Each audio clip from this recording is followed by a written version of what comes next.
So 2026 is looking like a massive year for gaming. That's not to say every release is going to be worth getting excited about.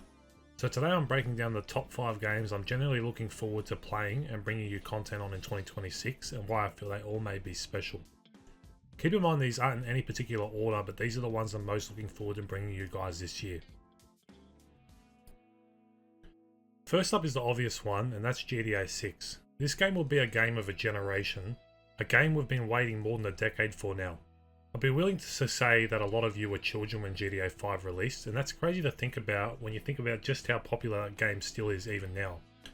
There's not a lot known about GTA 6, but from what the rumours are saying, it seems like things like just about every room in the game are going to be enterable. Well, us not even knowing what this game could be like is interesting.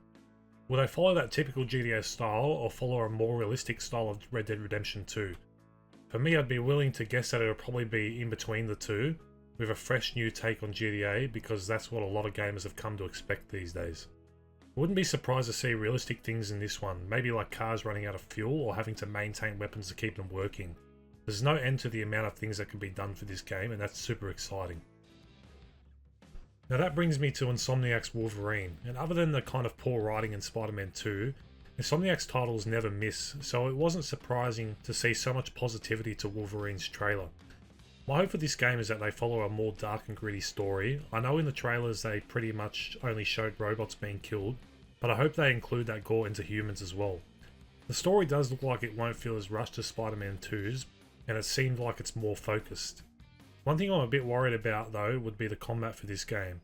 In Spider-Man that's not too much of a problem because you can swing around the city and enjoy yourself, but is the combat going to feel repetitive in this game, and what's going to counteract that? I guess we'll have to wait and see, but I'm really keen to see what this game's about.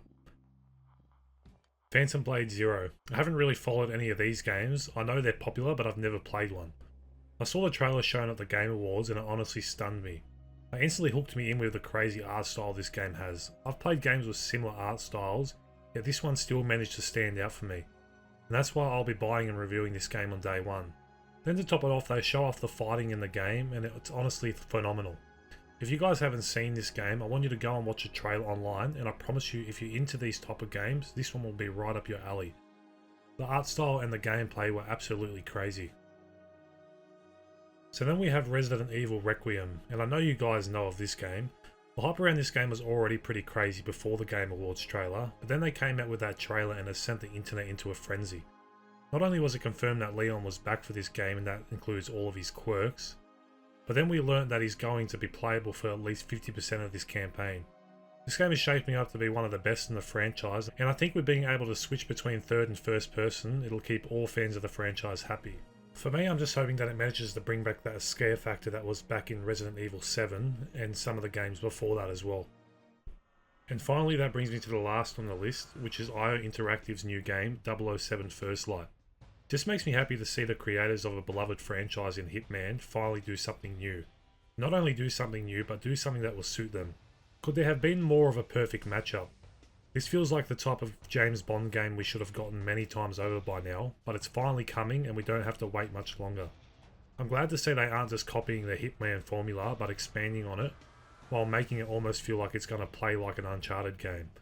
I just hope the story is good and this game succeeds, because we're following a young Bond, and if this game succeeds, that means we'll likely get a sequel, and for a franchise like this, that's just exciting. I'm a big fan of the Uncharted series and Hitman, and this feels like a love letter to both, so I just hope it's as good as it seems. Now, 2 quick honourable mentions are Control Resident and Bradley the Badger. I was really happy and surprised to see Control being shown at the Game Awards. Still as crazy as you'd expect, but with a hack and slash style of gameplay. And this is something completely different from Remedy, and I have no doubt they'll be able to pull it off. Now for Bradley the Badger, I don't really expect anything from this game, and I'm probably unlikely to review it unless you guys want me to, but I was happy to see we're still getting mascot style games in 2026. We don't get much of those these days, and this one looks like it could be unique with some of the gameplay elements they've added in here. So that brings us to the end of my list of games I'm excited for in 2026. Now I want to hear from you guys in the comments below. What are you looking forward to playing in 2026? Is there anything you guys have your eye on? If you guys are new around here, subscribe to the channel and thank you for watching. I'll see you guys on the next video.